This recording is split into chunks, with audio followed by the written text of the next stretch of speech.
시어머니란 사람이 인간의 탈을 쓰고 이딴 짓을 해? 다 늙어서 모망이 났나. 동네 사람들, 아니에요. 며느리가 더미를 먹어 헛소리라는 거예요. 위의 대화는 세상에는 있어서는 안 되는 시모와 며느리의 대화입니다. 여러분들이 사연을 다 듣고 나면 아마 깜짝 놀라실 텐데요. 그럼 바로 사연 읽겠습니다. 안녕하세요. 저는 30대 초반의 박혜미라는 여자입니다. 결혼을 한 지는 이제 3년 정도 되었어요. 그런데 이혼을 당할지도 모르겠네요. 바로 얼마 전 제가 시어머니의 머리채를 잡았거든요. 그것도 시어머니의 환갑잔치 때 말이죠. 저는 어릴 때부터 현모양처가 꿈이었어요. 그래서 결혼도 일찍 하고 싶었고 아이도 둘 셋은 낳을 생각이었죠. 하지만 모든 건 뜻처럼 되지 않더라고요. 대학 졸업 후 평범하게 직장에 다니고 있던 26살 무렵 갑자기 어머니가 크게 아프셨어요. 그래서 직장을 그만두고 낮에는 병간호를, 밤에는 돈을 벌기 위해 아르바이트를 전전해야 했죠. 하지만 결국 3차 항암 치료를 받던 어머니가 돌아가셨고 아버지는 그 이후 한 여자와 재혼을 하셨습니다. 장례가 끝난 뒤 반년 만에요. 마치 기다렸다는 듯이 아버지가 재혼하는 걸 보니 모두 부질없게만 느껴지더군요. 그런데 그때 지금의 제 남편을 만나게 되었습니다. 당시 저는 두산 롯데 사직 경기장에 있는 햄버거 가게에서 단기 알바를 하고 있었을 때였습니다. 야구 광이었던 남편은 햄버거 가게 손님으로 자주 왔어요. 그게 인연이 되어 연인으로 발전을 했네요. 저보다 6살이 많은 남편은 당시에 부산에 있던 가구공장 직원이었어요. 다정했고 섬세했고 무엇보다 배려심이 많은 사람이었죠. 그리고 또 하나, 자신의 어머니를 끔찍하게 아끼는 사람이었어요. 주말이면 다른 또래 남자들은 여가 시간을 보내려고 하는데 남편은 늘 고향으로 토요일 아침 일찍 갔습니다. 어쩐지 그 모습이 저희 아버지와 대비되어 보여서 그 사람이 더욱 좋아졌죠. 그렇게 사랑하는 사람과 4년간 연애를 하고 프로포즈까지 받게 되었습니다. 그런데 막상 이제와 보니 몇 가지 조건들이 문제로 다가왔어요. 어머니를 모시는 건 그렇다고 칠게. 근데 왜 우리가 만난 기간을 거짓말을 해야 돼? 왜 최근에 만난 것처럼 말해야 되는데 이해를 못하겠어. 내가 차마 어머니에게 말씀을 못 드렸어. 겉으로는 티 안 내셔도 많이 서운하실 거야. 어머니는 나 사이에 비밀이 없는 걸 좋아하시거든. 단순히 1년, 2년이면 모를까.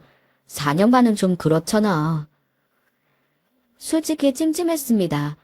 오히려 4년간 제 존재를 알리지 않았다는 게 이해가 되지 않았어요. 이제까지 단 한 번도 말씀을 안 드렸어? 왜? 솔직히 자신이 없었어. 왜냐면 당신 혹시 마마보이 그런 거야? 전 결국 혹시나 하고 생각했던 부분을 물었습니다. 제가 연애 초부터 남편이 자신의 어머니를 지극정성으로 챙기는 그 부분을 굉장히 좋아한 것은 맞아요. 하지만 무려 4년입니다. 그동안 곁에서 보았을 때 조금 지나친 부분이 있다고 생각하기도 했거든요. 매일 전화하고 문자하고 또 크리스마스 생일까지도 저는 남편과 함께 보낸 적이 없었으니까 말이죠. 혹시나 제 생일이 주말이면 전 혼자서 보내기까지 해야 했어요. 그 정도였죠. 약간의 불만이 있었지만 그건 제가 이해할 수 있었어요. 왜냐하면 그 외에는 모든 게 완벽했기 때문입니다.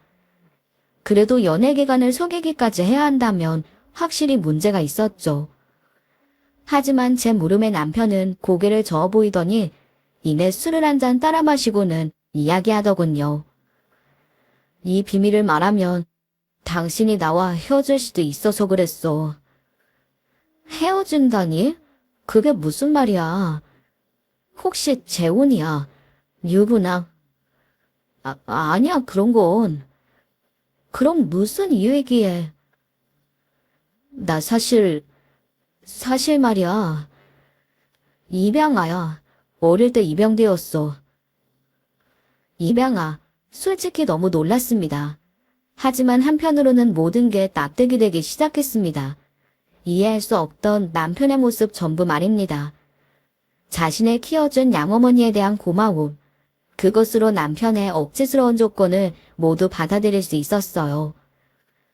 남편은 자신의 친구의 소개로 얼마 전에 만났다고 하길 원했습니다.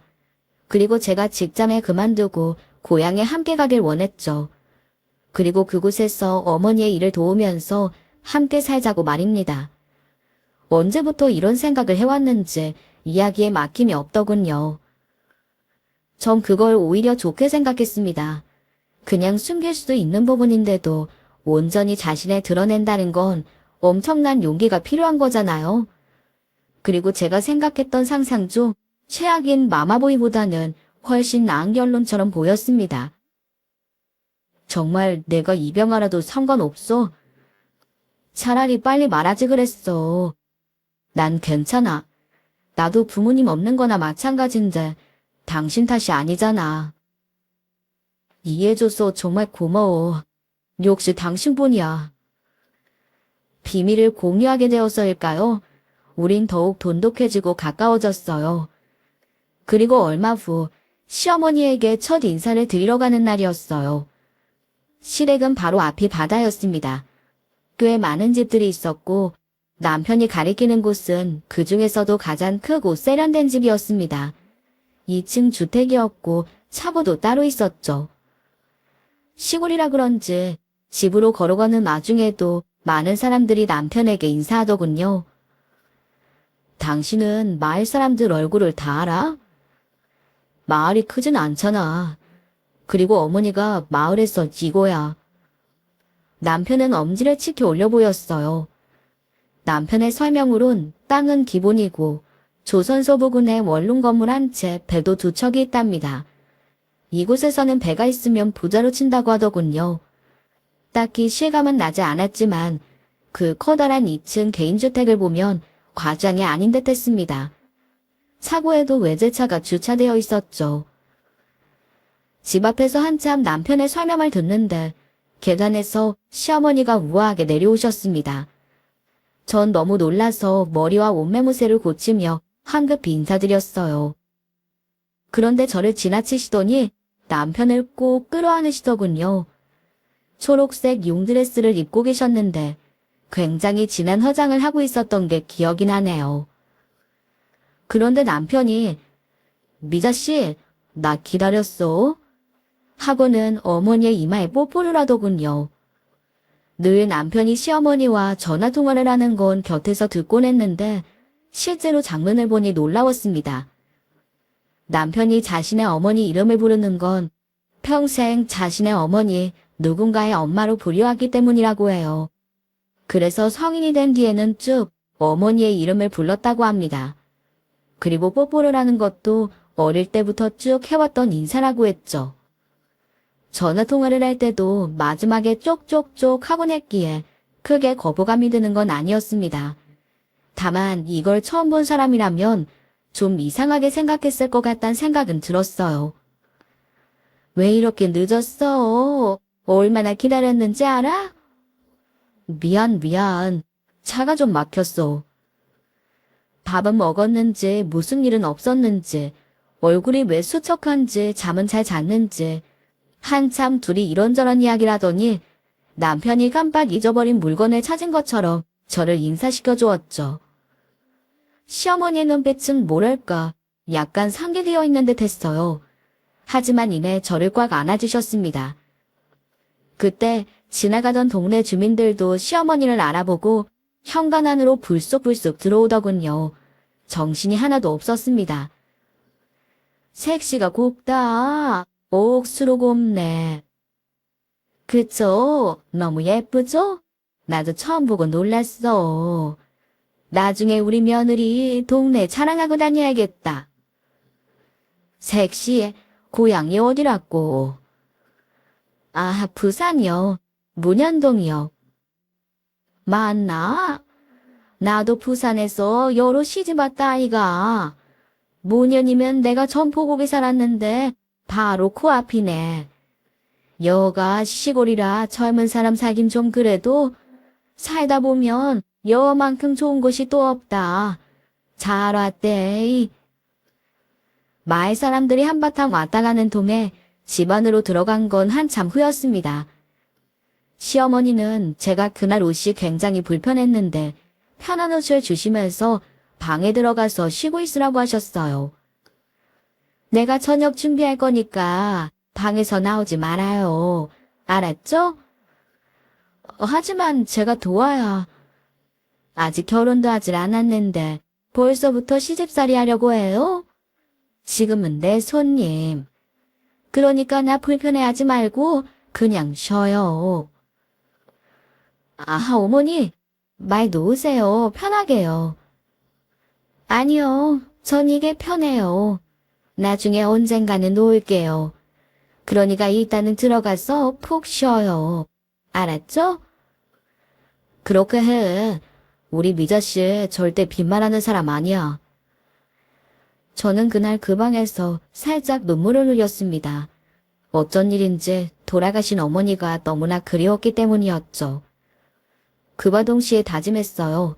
누구보다 시어머니에게 잘하는 며느리가 되겠다고 말입니다. 입양한 아들에게도 저렇게나 다정하신 분인데 제가 잘하면 언젠가 절 친딸처럼 여겨주실 것 같았거든요. 결혼식은 순조롭게 진행되었어요. 당시에 인원이 제한되는 바람에 저희 아버지 그리고 지인들 몇과 친척, 남편의 지인들 몇만 초대했습니다. 시어머니 쪽의 친척들이 거의 불참을 하는 바람에 자리는 좀 남은 상태였죠. 그런데 문제가 생겼어요. 한참 신부 대기실에서 친구들과 사진을 찍고 있었는데 남편이 문을 닫아 걸고 안으로 들어오는 겁니다. 전 너무 놀랐지만 움직이는 것 자체가 불편해서 자리에 앉아서 무슨 일이냐고 물었죠. 그런데 대답도 하지 않고 문을 살짝 열었다가 주위를 살폈다가 하더군요. 예감이 좋지 않았어요. 그때 문이 벌컥하고 열렸고 60대 중후반 정도로 보이는 어떤 여성분이 안으로 들어오셨습니다. 남편은 자신을 따라 들어온 그 여자에게 이렇게 소리쳤어요. 나가세요. 제 결혼식에 와서 행패 부릴 생각이세요? 나가라고. 저는 놀라서 입만 뻐끔거렸는데 제게 정말로 남편과 결혼하는 게 맞느냐고 묻더라고요. 전 그렇다고 대답했고 제 대답을 들은 여자분은 힘없이 밖으로 나가시는 겁니다. 도무지 영문을 알 수 없는 상황에 제가 남편에게 물었습니다. 대체 누군데? 누구시기에 그러는 건데? 내 생모. 전 충격으로 입을 반쯤 벌렸습니다. 뭐, 당신을 낳은 사람? 정말 그런 거야. 그때 시어머니가 안으로 들어오시며 남편의 대답을 가로채 말씀하셨습니다. 정확히는 낳고 버린 어머니지. 새아가는 신경 쓸 거 없어요. 돈이나 받으려고 온 거니까요. 우리 주위를 계속 맴돌고 있으니 무시하시면 돼요. 명심해요. 절대로 상대하지 마세요. 알겠어요? 내가 알아서 처리할게. 미저 씨는 신경 쓰지 마. 그 사람은, 아니 남편의 생모는 꽤 오래전에 남편을 고아원에 버렸다고 합니다. 그리고 한 번도 찾지 않다가 갑자기 남편이 성인이 된 뒤에 지금의 양어머니를 협박하고 아들을 돌려달라고 한다고 했어요. 이게 통하지 않자 1인 시위까지도 하셔서 동네에 좋지 않은 소문까지 났다고 해요. 생모는 양어머니가 재력으로 자신의 아들을 빼앗았다고, 아들 역시도 양어머니의 돈 때문에 곁에 있는 거라고 소문을 낸 것이죠. 사정을 들어보니 몹쓸 사람이었어요. 이 때문에 시어머니는 결혼식 내내 표정이 좋지 않았습니다. 남편 역시도 마찬가지였고요. 그런데 문제는 다른 곳에서 시작이 되었어요. 바로 신혼여행부터였습니다. 그 당시 간염병 문제로 인해서 저희 여행 계획이 어긋나 버려 결국 우리는 제주도로 신혼여행을 가게 됐어요. 실망스러웠지만 제주도도 가본 적이 없었기에 나쁘지 않다고 생각했어요.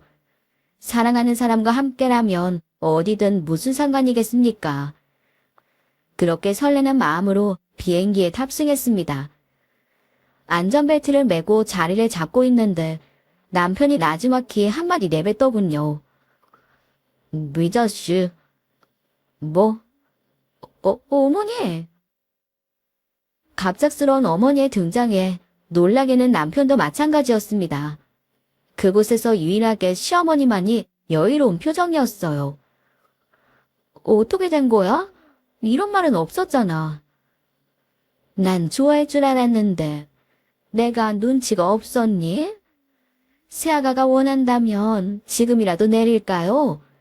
괜찮으니까 말해봐요. 저 내려요? 아니요. 전 좋아요, 어머니. 방해하지 않을게요. 그냥 같이만 다니는 걸로, 응? 하지만 이륙을 하고 난 뒤에 안전벨트 표시정이 꺼지는 순간 시어머니는 멀미로난다며 저와 자리를 바꿔달라고 하셨습니다.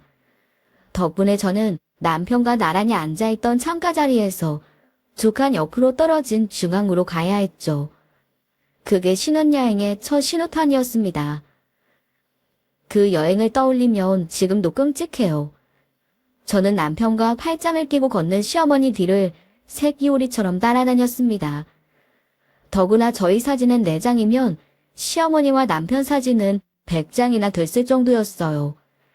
잠깐 남편과 함께 있기라도 하면 시어머니는 어김없이 남편에게 심부름을 시켰습니다. 저희는 대부분의 시간을 떨어져 있어야 했죠. 절대로 기분 탓이 아니었어요. 어쩌면 이 결혼 생활이 힘들 수도 있겠다. 그때 처음으로 느꼈습니다. 첫날은 시어머니의 부름에 나간 남편이 술에 잔뜩 취한 채 돌아왔습니다. 둘째, 셋째 날에도 술에 거의 절여진 상태였네요. 그 뒤에는 시어머니가 저희가 있는 방으로 오셨습니다. 그리고 술을 잔뜩 먹고 침대 하나를 차지하시더군요. 저도 참다 못해서 이건 좀 아닌 것 같다고 이야기했습니다.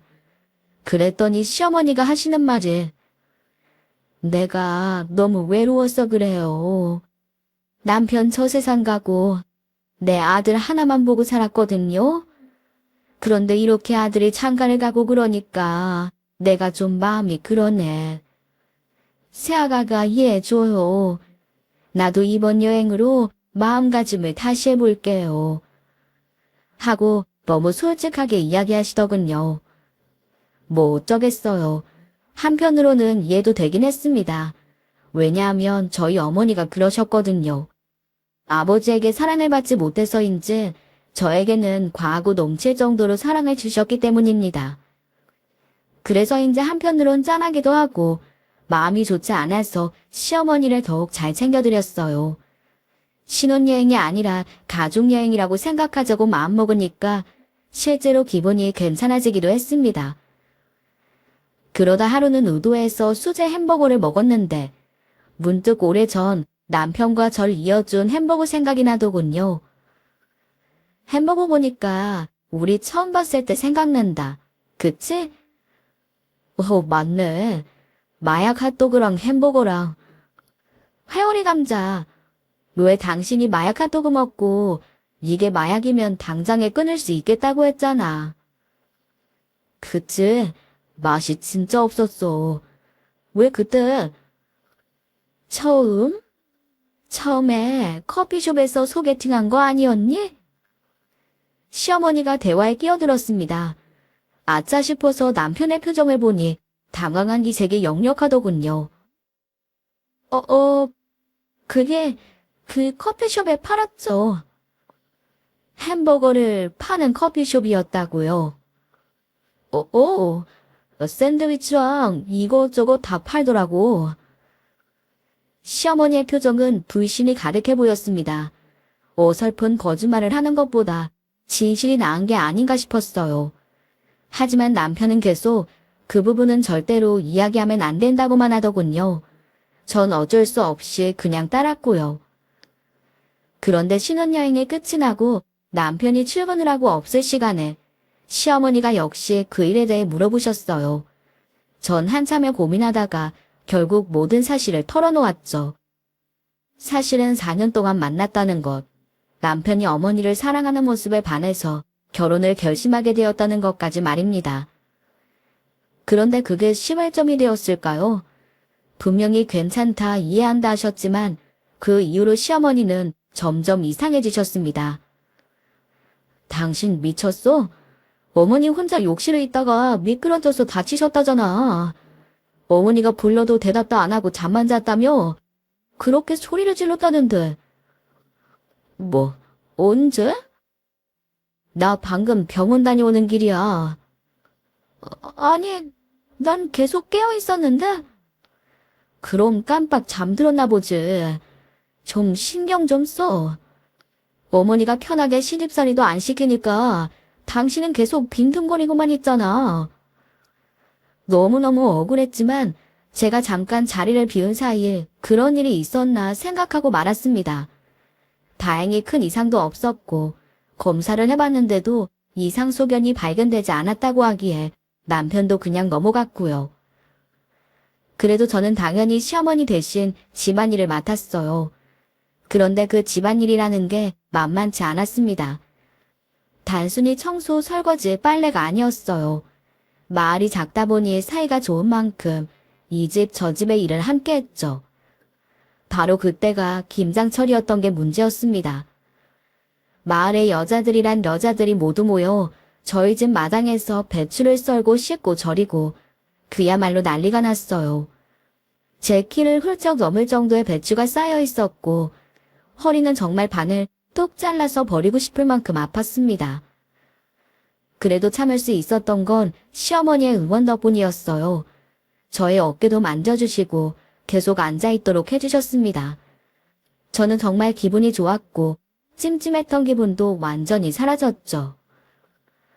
복 받았다. 시어머니 복이 결혼하면 최곤기라. 우리 시어머니도 저래 날 예뻐했으면 내가 업고 산다. 이게 다 우리 며느리가 나한테 잘하니까 나도 잘하게 되는 거지. 나도 그냥은 못해요. 아들 보게 며느리 보게 부럽다.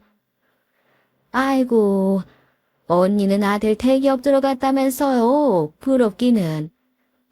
하하하, 맞다. 내 자랑도 해야지. 울산 자동차 대기업 들어갔다 아이가? 어머나, 거기 들어가기 힘들잖아요. 축하드려요. 마 아줌매요. 들어간 지 2년째면 그만 자랑 좀 해라.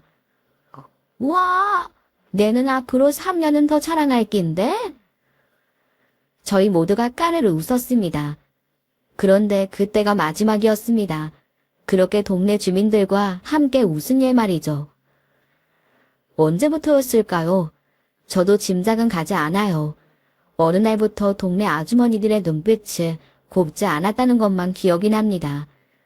혀를 끌끌 차기도 하고 저를 위아래로 훑어보기도 했어요. 뭔가 실수한 게 있을지도 모른다고 생각했죠. 다행히 시어머니와는 사이가 좋았기 때문에 딱히 걱정은 하지 않았습니다. 제게 옷도 사주시고 밖에 나갈 시간도 주셔서 부산에 있는 친구들도 만나러 갔거든요. 그런데 어느 날, 옷이 그게 뭐고? 결혼을 했으면 좀 얌전히 입고 다니는 게 안 맞나?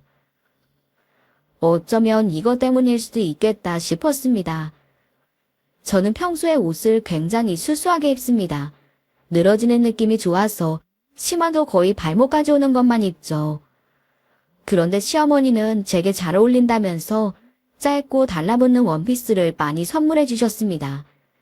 잘 입진 않았는데 계속 서운해하셔서 몇 번 입은 게 전부였어요.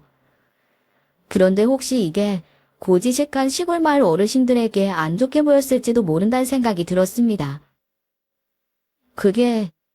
이게 어머님이 사주신 거라. 핑계다 핑계. 일도 안 하고 어딜 그래 싸돌아댕기노? 아가씨 착하게 봤는데 보자 하니까 너무한 거 아이가? 시어머니는 뼈 빠지게 일을 하는데. 뭔가 단단히 오해를 했다고 생각했어요. 하지만 마땅한 방법이 없어서 발만 동동 굴렀습니다. 이 문제를 시어머니께 이야기해봤지만 제게는 신경도 쓰지 말라고 하셨죠. 마을 사람들이 워낙 입이 가볍고 자기들끼리 떠들기 좋아하는 거니 오히려 나서서 이야기하면 할수록 더 안 좋게 소문이 날지도 모른다고 말입니다. 하지만 이건 마을 사람들의 문제만은 아니었어요. 남편 역시도 저에게 비슷한 말을 하기 시작했습니다. 옷이 왜 그 모양인지, 사치는 왜 이렇게 심한지, 집안일은 전혀 하지 않는지. 남편에게 설명을 해봤지만 통하지 않았어요. 이때부터 일이 이상하게 흘러가고 있다는 느낌을 받았습니다. 그때는 막연하고 단순한 느낌이었지만 확신을 가지게 된 것은 사소한 일이었죠. 그건 바로 음식이었습니다. 보통 부산이 고향이다 하면 회, 그리고 다음에 떠오르는 게 국밥이죠. 돼지국밥 말입니다. 아무래도 유명하기도 하니 다들 잘 먹을 거라고 생각하시는데요. 전 아니었습니다. 순대는 먹지만 물에 담겨있는 순대를 먹지 못했어요. 돼지 특유의 누린내가 느껴졌기 때문입니다. 곱창이나 막창도 마찬가지였고요. 그런데 시어머니는 그 사실을 알게 된 뒤부터 계속해서 국밥과 곱창을 식탁에 올리시더군요. 초반에는 먹을 게 없는 밥상에서 전 쌀밥만 꾸역꾸역 먹어야 했네요. 그래도 괜찮아지겠지 하며 하루하루를 넘겼는데 그렇게 한 달을 넘게 쌀밥만 먹었습니다. 마침내 남편이 질린다는 말을 꺼냈지만 그래도 밥상 위의 반찬이 바뀌지는 않았습니다. 제가 음식을 한다고 나서면 가능하지 않나 하시겠지만 시어머니는 주방에는 발도 못 붙이게 하셨어요. 그 끔찍한 식단 때문에 새벽에 몰래 라면을 먹거나 참치 통조림을 까먹은 적도 있었네요. 그러다가 식단이 멈춘 건 저희 집에 나타난 한 여자 때문이었습니다. 누나? 그러니까 이분이 당신 누나라고? 그러니까 나랑 2살 차이 나는 누나야. 이제껏 호주에서 살았어. 감염병이 너무 심해서 한국으로 잠깐 들어온 거야. 전혀 예상하지 못한 가족관계였습니다. 왜냐하면 보통 입양을 한다면 임신을 못하는 부부들이 많이 하는 거라고 생각했기 때문이에요. 그런데 친딸이 있는데 입양을 했다니 한편으로는 대단하다고 생각했죠. 그런데 막상 집안의 분위기는 환영이 아니었습니다. 남편과도 사이가 서먹했고 시어머니와도 사이는 좋지 않아 보이더군요. 포옹이나 뽀뽀 같은 인사도 전혀 없었습니다.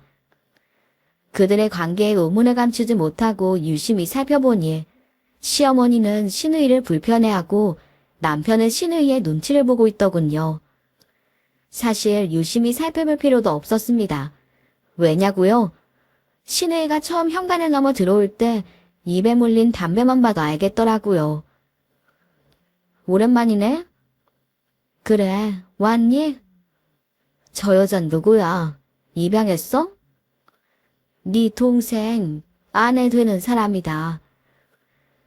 전 인사를 하려고 앞으로 나섰는데 갑자기 시누이가 빵 하고 터지면서 웃기 시작했어요. 저는 그 상황에서도 꿋꿋하게 인사를 했습니다. 그랬더니 그때 시누이가 담뱃불을 현관바닥에 놓고 아무렇게나 끄더군요. 그리고 제게 이렇게 말했어요. 걔 막장 집안에 오신 걸 환영해요. 난 또 내 동생이 또 생겼나 했지. 처음 뵙겠습니다. 그때까지도 남편은 아무 말도 없이 눈치만 살피더군요. 저는 방에 남편을 끌고 들어와 물었네요. 이 상황 뭐야? 정말 저분이 당신 누나가 맞아? 당신이 입양하라 그런 거야. 대충 그래. 날 곱게 볼 리가 없잖아. 더구나 어머니는 재산도 날 더 주시려고 하시거든. 그래서 그래. 신딸보다 더. 그건 누나가 가져간 돈도 있고 어머니도 내가 모실 거니까. 남편의 말은 사실인 듯 보였습니다. 바로 재산에 관한 문제가 저녁 식탁 위에 올라왔으니까 말입니다. 신우이는 빚을 받으러 온 사채업자처럼 험한 말도 내뱉었어요. 결국 시어머니는 참다 못해 신우이를 다시 돌려보내셨고요. 그때 신우이의 표정은 정말이지 남편과 자신의 어머니를 죽일 것만 같았습니다. 솔직히 아주 많이 충격을 받았어요. 남편에게는 몰라도 자식이 자신의 부모를 저런 눈으로 쳐다볼 수 있다는 게 이해가 가지 않았습니다. 일단은 나가는데 엄마가 나한테 이러면 안 될걸. 돈은 꼭 준비해. 아니면 이 동네 사람들한테 내가 무슨 말을 하고 다닐지 나도 몰라. 너 정말 정신 나갔어? 미쳤니? 누나, 그러지 말고. 이때 남편이 둘 사이를 끼어들어 말렸어요. 그러자 신우이는 남편의 뺨을 갈겼습니다. 누가 네 누나야? 어디서 더러운 게. 신우이가 나가버린 집안은 마치 폭풍이 한바탕 휘몰아친 뒤의 상황 같았습니다. 시어머니는 멍한 눈빛으로 앉아 계셨고 남편 역시도 눈을 감고 한쪽 구석에 쭈그리고 있었네요. 어쩐지 저만 집 주변을 걷도는 느낌이 났어요. 힘들어하는 남편에게 아무런 도움이 되지 못하고 있다는 게 속상했습니다. 남편이 이런 집에서 혼자 견뎠을 걸 생각하면 마음이 아팠습니다. 겨우 2살 차이밖에 나지 않았다면 어린 시절부터 이런 일이 비일비재했겠죠. 어떤 아픔의 크기도 짐작도 상상도 가지 않았습니다. 그래서 저는 제가 할 수 있는 최선을 다해서 시어머니와 남편의 내조에 힘을 썼어요. 음식도 제가 직접 하기 시작했고 기운이 없는 시어머니도 이번에는 막지 않으시더군요. 그런데 문제의 원인이 완전히 사라지지 않으니 사건은 계속 터졌습니다. 이 집에서 나가. 쟤랑 이혼하고. 알겠니? 네? 이혼이요? 그래. 너 내 말 명심하는 게 좋을 거야. 시어머니와 남편이 자리를 비운 사이 신우이라는 여자는 저를 계속 찾아와서 이혼을 종용하더군요. 혹시나 제가 아이를 낳으면 재산이 분배될까봐 그러는 거라는 남편의 말에 그 행동이 얼마나 소름 끼쳤는지 모릅니다. 그러던 어느 날 베란다에서 빨래를 널고 있는데 저희 집 바로 문 앞에 서 있는 신우이를 보았습니다. 누군가와 한참을 이야기하고 있더군요. 담배를 물고 있지도 않았고 굉장히 예의 바른 느낌으로 두 손을 앞에 가지런히 모은 상태여서 좀 더 자세히 보려고 현관쪽으로 내려왔죠. 그런데 이야기의 상대를 보고 전 깜짝 놀라고 말았습니다. 신우이와 대화를 하던 상대가 바로 남편의 생모였거든요. 저는 현관문 뒤로 몸을 숨기고 내용을 엿들으려 자세를 취했습니다. 그런데 이내 얼마 못 가 현관문이 탁 열리고 말았어요. 너무 놀라서 들고 있던 휴대전화를 떨어뜨리고 말았죠. 뭐야, 엿듣고 있었어. 아니요, 그게 아니라. 엄마랑 걔는? 요즘 이 시간에는 병원에 가신다고 저녁에나 들어오세요. 헉이나 병원에 갔겠다. 너 멍청하단 말 자주 듣지? 신우이는 한쪽 입꼬리를 비틀어 올리며 비아냥거리다 생모가 있다는 사실을 다시금 깨달은 것처럼 짧게 몸일을 하고 올라가 버리더군요. 이내 저와 생모만 남은 상태에서 그 사람이 제게 말을 걸어왔어요. 안녕하세요. 우리 두 번째 보는 거죠?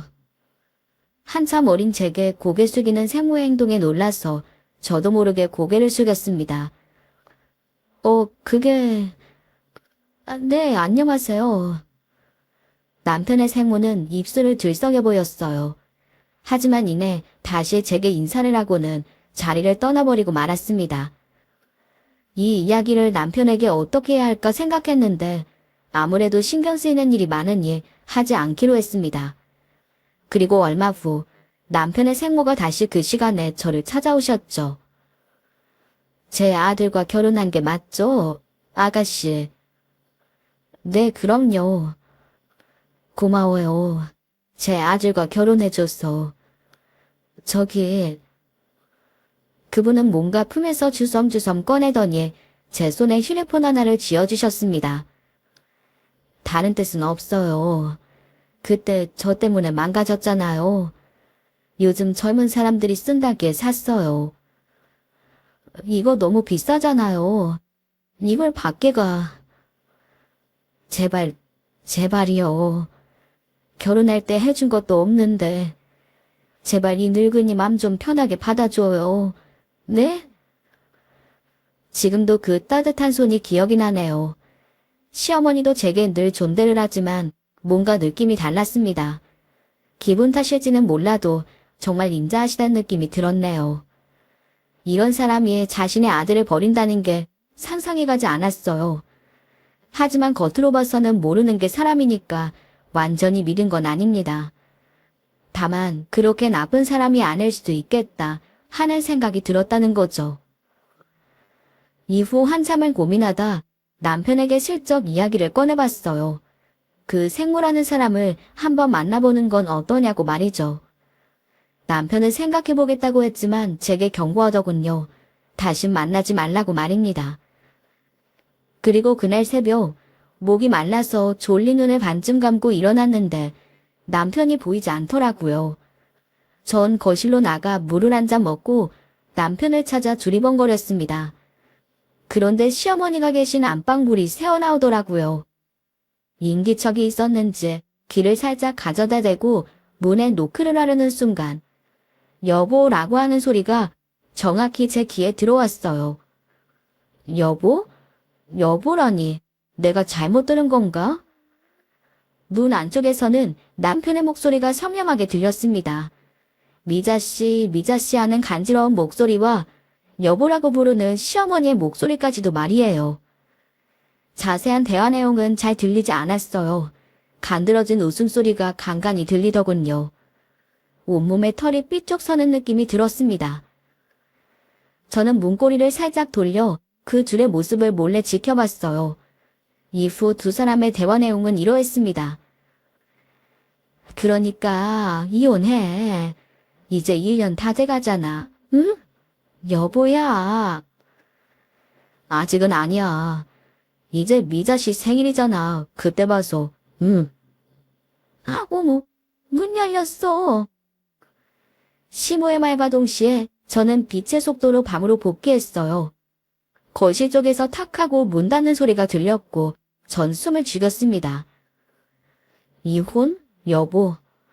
이 모든 게 이해가 되지 않았습니다. 결국 뜬 눈으로 아침을 맞이했고 얼른 필요한 짐을 챙겨 신의가 머물고 있다는 원룸으로 향했네요. 신의라면 분명 뭔가 알고 있을 것 같았습니다. 그때가 아침 7시였어요. 하지만 아랑곳하지 않고 그 문을 쾅쾅 두드렸습니다. 이내 부스스한 머리를 한 채 신의가 나오더군요. 저를 보고는 놀라는가 싶더니 고개를 까딱하며 들어오라고 신호를 주었어요. 저는 방으로 들어서긴 무섭게 다짜고짜 물었습니다. 저한테 숨기는 게 있죠. 저보고 이혼하라고 하셨잖아요. 후회할 거라고도 하고요. 그야 그 녀석이 쓸모없는 놈이니까. 저 어제 시어머니가 남편한테 여보라고 부르는 걸 들었어요. 저와 이혼하라고 하셨고 또 1년이 지났다는 말도 했어요. 이거에 대해 뭔가 아시는 거 맞죠? 그쵸? 제발 이야기해 주세요. 신혜인은 제 이야기를 굳은 표정으로 가만히 듣고만 있었어요. 그러다 이내 어렵게 입술을 떼었습니다. 이야기해주면 넌 나한테 뭘 해줄 건데? 저는 돈 없어요. 누가 돈 달래? 그럼요. 내가 원하는 걸 받을 때까지 절대로 함구한다고 약속해. 내가 재산을 받을 때까지는 열받아도 꼭 참고 있으라고. 할 거야 말 거야. 아니면 난 한마디도 안 할 거야. 좋아요. 그렇게 할게요. 약속했다? 아니면 너 내가 죽일 거야. 알았어? 이야기가 생각보다 길어. 여기 어디 앉아.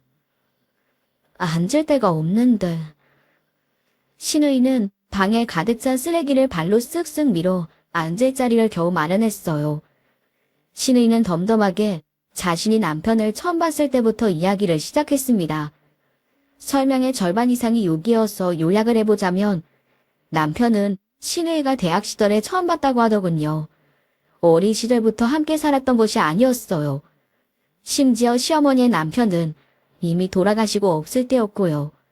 즉, 성인 입양이었던 겁니다. 때문에 동네에는 굉장히 소문이 좋지 않게 났다고 해요.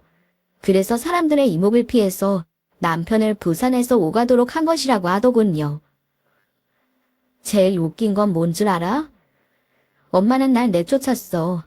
동네에 안 좋은 소문이 났다나. 내가 남자도 막 만나고 다니고 몸도 함부로 굴린다며 하루아침에 외국으로 보낸 거지. 근데 난 아니거든. 장학금까지 받아가며 열심히 다닌 대학 졸업도 못했어. 처음엔 너무 억울했는데 알고 보니 그 소문이 우리 엄마가 낸 거였다는 걸 알았던 거고. 왜 어머니가 자기 딸한테 그런 짓을 해요? 엄마, 과연 엄마가 날 딸로 생각하긴 할까? 자기 어린 남편 꼬시는 여자로나 봤겠지. 어린 남편이라니. 제 남편을 말씀하시는 거예요. 너도 솔직히 짐작은 했잖아. 아니야. 너도 소문나지 않았어? 번뜩 머릿속을 스치는 동네 사람들의 눈빛이 떠올랐습니다. 혀를 차고 제 옷을 지적하던 동네 주민들의 공격적인 말투까지도 말입니다. 소름이 끼치더군요. 제게 옷을 사주고 제게 자유시간을 주면서 자꾸만 밖으로 나가게 했던 모든 일이 이 소문을 만드는 시작이었다는 생각이 들었어요. 거기다 제 남편이 저와의 연애 기간을 숨기려고 한 이유도 시어머니가 자신의 양어머니가 아니라 애인이었기 때문이었던 겁니다. 마치 불륜을 감추려는 남자처럼 군 거였죠. 그러니까 신혼여행에 따라온 이유까지도 다 해석이 되기 시작했네요. 전 그 자리에서 소리를 꽤 지르고 말았습니다. 분명 말 안 하기로 했다. 약속 지켜. 그럼 그 사람은 왜 저랑 결혼한 건데요? 이건 사기잖아요. 이목 때문이겠지. 엄마 성격이 좀 이상해. 입양한 아들인 거 아는데 장가를 안 보내니까 그걸 자꾸 의심한 거야. 그러니 그걸 덮으려고 적당한 상대를 물색했을 거고. 그게 바로 너야. 그럼 남편의 생모는? 성인 입양은 도미가 있어야 하잖아요. 네 남편은 돈에 눈이 멀어서 지 어머니를 버린 거야. 거짓말로 대충 둘러대고 친권 포기시켰겠지. 그러니까 그분은 진짜 아들을 뺏긴 거고. 미안하게도 내 엄마한테 말이야. 그래서 동네가 그렇게 시끄러웠던 거였어. 아들 돌려달라고 하루가 멀게 쫓아다니셨으니 그럴 만도 하지. 엄마는 그걸 잠재우려는 목적으로 이 사기 결혼이 시작된 거야. 예연? 그래. 너한테 안 좋은 소문 퍼뜨리고 적당한 시기에 널 내쫓으면 끝. 기가 막히지? 우리 엄마가 정말 머리가 좋아. 어린 남자에 미쳐서 그 좋은 머리를 그런 쪽으로만 쓴다는 게 문제지만. 그치? 손이 덜덜 떨려오기 시작했습니다. 이 말도 안 되는 이야기를 어디서부터 어디까지 믿어야 할지 제 머리로는 도저히 정리가 되지 않았어요. 혼란 속에서 아무 대답도 하지 못하고 있을 때 그 여자가 이 모든 진실을 제게 납득시키며 이야기했습니다. 그러게 내가 개족부라고 했잖아. 미안하게 됐다. 내 엄마라서 내가 사과하는 거야. 나도 탈려. 재산만 받고 나면 내가 증인도 서줄게. 이 여자의 말대로 생각해보면 아다리가 맞아떨어지는 것이 저를 더욱 비참하게 만들었습니다. 이 완벽한 시나리오를 이제 더는 믿지 않을 수가 없었네요. 가만두지 못하겠어요, 저. 복수해. 그런데 나 엄마가 비밀 폭로하면 재산 하나도 안 준대. 그래서 말도 못한 거야. 돈? 그래, 별거 아니지. 근데 그놈한테 왜 내 아버지 재산을 줘야 돼? 난 그 재산 반이라도 지킬 거야. 받기만 하면 호주로 다시 갈 거고. 그래서 지금 내 신세가 이래. 그러니까 아가씨가 나 좀 이해해줘. 마을 사람들이 어머님과 남편에 관한 부분을 의심은 하는 거죠? 알고는 있지. 그 남자 어머니가 그렇게 난리를 쳐놨으니까. 근데 설마 하는 거고. 그런데 네가 시집 오면서 소문이 싹 사라진 거지. 어머니는 이목을 중시하신다고 하셨잖아요. 그럼 저는 방법을 제시했죠. 소문이었습니다. 아들내외에게 재산의 절반을 주고 시어머니와 시누이가 함께 외국으로 가게 되었다는 소문이요. 소문을 듣고 작별 인사를 전하러 온 이웃에게 시어머니는 당황할 수밖에 없었겠죠. 시누이는 이전과 다르게 얌전한 옷을 입고 세상 착한 딸인 것처럼 하고 다녔습니다. 시누이의 연기는 차원이 달랐어요. 이전에는 소문이 좋지 않았지만 마을 어르신들은 해외 다녀와서 시누이가 많이 달라졌다고 믿더군요. 이전과는 다르게 마을을 활보하고 다니자 시어머니는 자신의 딸을 어찌해야 할지 몰라 했습니다. 그러다 차라리 재산을 넘기고 인연을 끊자 싶었던 것 같아요. 나 재산 받기로 했어. 오늘 건문 영이 이전했고 처분이 되면 떠날 거야. 아, 물론 널 돕기로 한 것도 기억하고 있어. 말만 해. 축하드려요. 대신 혼자 가게 되었다고 환갑잔치에서 이야기해야 된대. 그리고 다시는 한국 땅을 밟지 않을 거라는 약속도. 알겠다고 했지. 한 번 불륜녀가 어렵지, 두 번은 쉽거든. 저도 준비하고 있었습니다. 환갑잔치를 취약으로 만들 무언가를 말입니다. 그래서 아주 극단적인 방법을 생각했습니다. 저는 환갑잔치를 위해 한복을 마련했습니다. 남자와 여자 한복을 말이죠. 마을회관을 대여해서 사람들을 초대한 자리에 그렇게 주인공인 시어머니가 모습을 나타냈고, 시어머니가 입은 한복은 남편이 입은 한복과 꼭 맞는 커플 한복이었어요. 둘이 서로 어색하게 웃어넘기는 꼴이란. 전 지체하지 않고 달려가서 시어머니의 머리채를 잡고 흔들었습니다. 당신이 내 남편이랑 바람을 피워? 그것도 시어머니란 사람이 해. 동네 사람들은 일시에 숨을 죽였고 그때 시누이가 나타났죠. 시누이는 저와 시어머니가 머리채를 잡는 동안 제 남편에게 계속 새아빠 새아빠 하면서 큰 소리로 외쳤습니다. 동네 주민들은 손가락질을 하기 시작했고 웅성거림은 더욱 커졌습니다. 저는 이목을 집중시키기 위해 중앙에 있는 상 위의 음식을 모두 엎어버렸어요. 마지막에는 그냥 주저앉아서 이건 사기 결혼이야. 입양한 아들이랑 징그럽게 그런 짓을 해? 하며 울음을 터뜨렸습니다. 처음에는 가짜로 우는 신용만 하려고 했는데 우는 신용을 하다 보니까 제 처지가 정말 처량한 거예요. 그러다 보니 진짜 눈물이 나오더군요. 더 기가 막힌 건 남편은 우는 저 대신 당황한 기색이 역력한 시어머니 곁에 붙어 있었다는 거예요. 이런 상황이 끔찍이도 싫었지만 저는 멈출 수가 없었습니다. 그게 바로 얼마 전에 있었던 일이고요. 현재 저는 이혼이 아니라 이혼 무효 소송을 벌이는 중입니다. 변호사가 말하길 생각보다 힘들고 제법 긴 싸움이 될 거라고 해요. 하지만 저를 위해 시누이가 한국에 여전히 머물고 있고 남편의 생모도 도움을 주시겠다고 했네요. 얼마 전 그곳의 소식을 들었어요. 이목을 그렇게 중시하셨던 분이라 당장이라도 떠날 줄 알았는데 시어머니는 여전히 제가 미쳐 날뛴 거라며 이야기하신다고 합니다. 직접 현장을 목격한 분들이 소문을 내고 있지만 보지 못한 분들이 더 많기 때문에 여전히 절 나쁜 며느리로 기억하는 분들도 있더라고요. 심지어는 제가 바람나서 도망갔다는 소문도 퍼지고 있다고 해요. 이젠 그 지역 근처로는 얼씬도 하지 않고 있지만 생각해보니 한 번도 제 입장을 극명하게 전달해 본 적이 없더라고요. 그래서 오늘은 이렇게 동네 주민들이 가장 즐겨 듣는 곳에다가 사연을 쓰게 되었습니다. 마지막으로 두 사람 꼭 불행하길 바랄게요.